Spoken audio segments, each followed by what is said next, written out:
what's interesting is when I go talk to young coaches and talk at different places, I write up there 12, 3, and you know, equals 30. 12 times 3 equals 36. So basically, for all the work you do, for all the hours you put in, for all the recruiting, all the fundraising, everything that goes into it, unlike any other job, you're judged on 36 hours of work.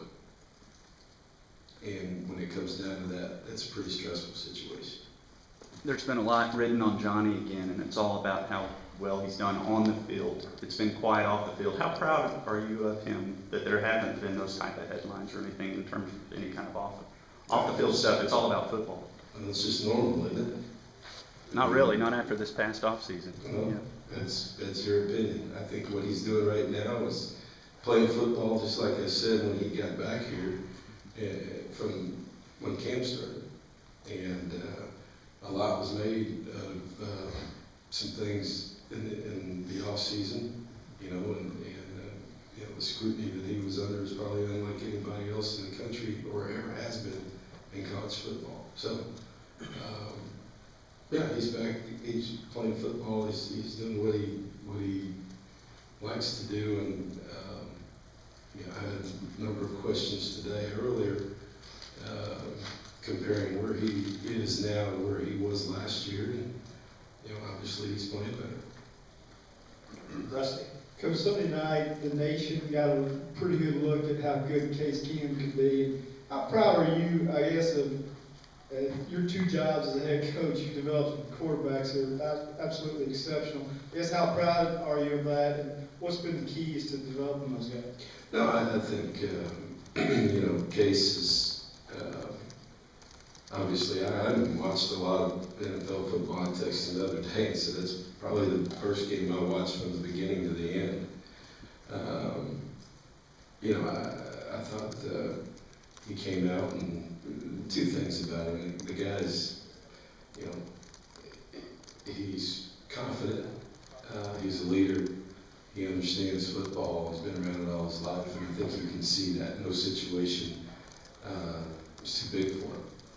That sounds familiar.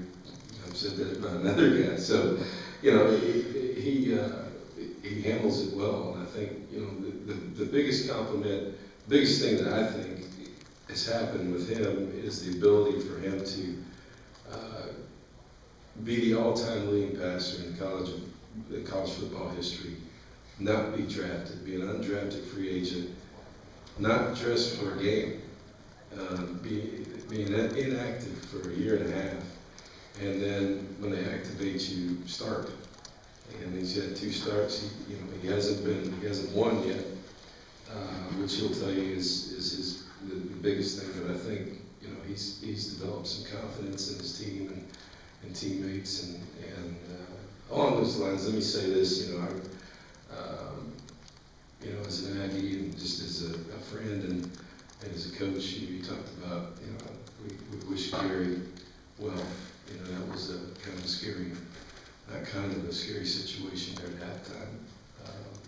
And I don't know, I haven't heard much today, but I think I heard he's getting out of the hospital this afternoon.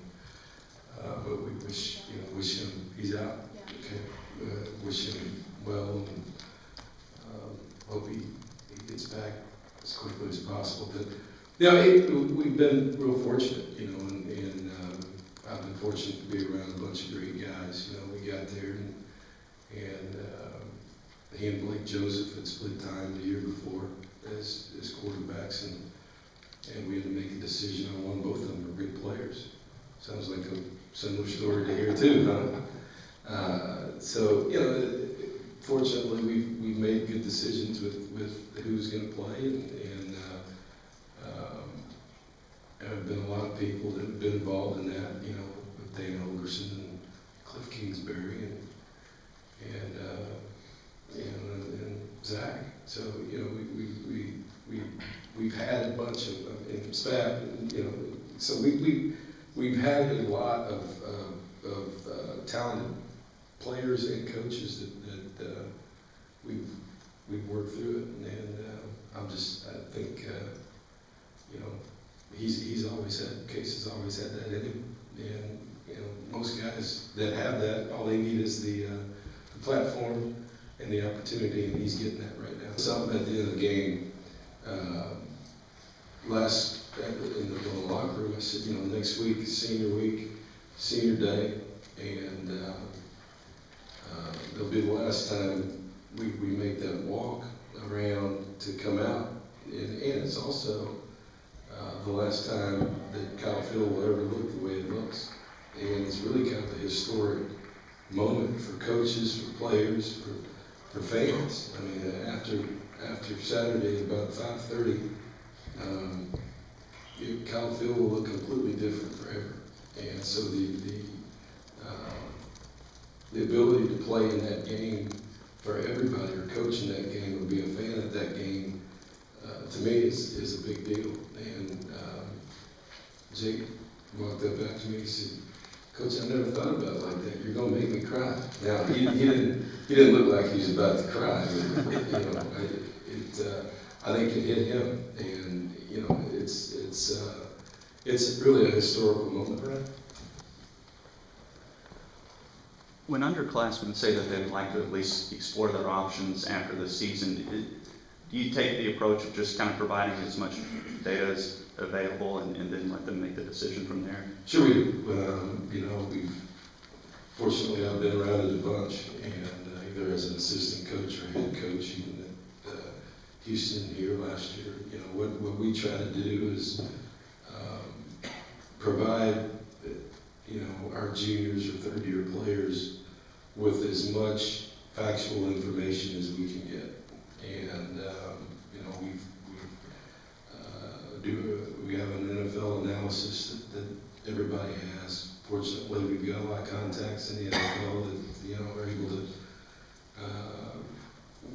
you know, talk generally about some things, and you know, we sit down with the family and give them all the information, give them advice. And just like last year, you know, with Luke, and not so much DeMontre had made his decision earlier, but with Luke and with Jake, I was able to visit with both their families, and you know, with the information that we had about Luke, you know, what I tell guys is, if you ask me, I'm going to give you all the information.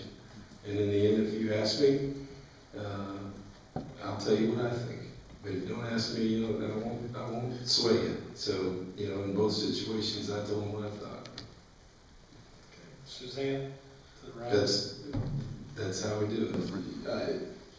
Probably the first time being the head coach right out of that tunnel, you know, against Florida didn't end up the way I wanted it to, but that was a big deal. You know, we changed kind of how we entered the stadium, and the first time coming back here and being the head coach here, you'll never forget that.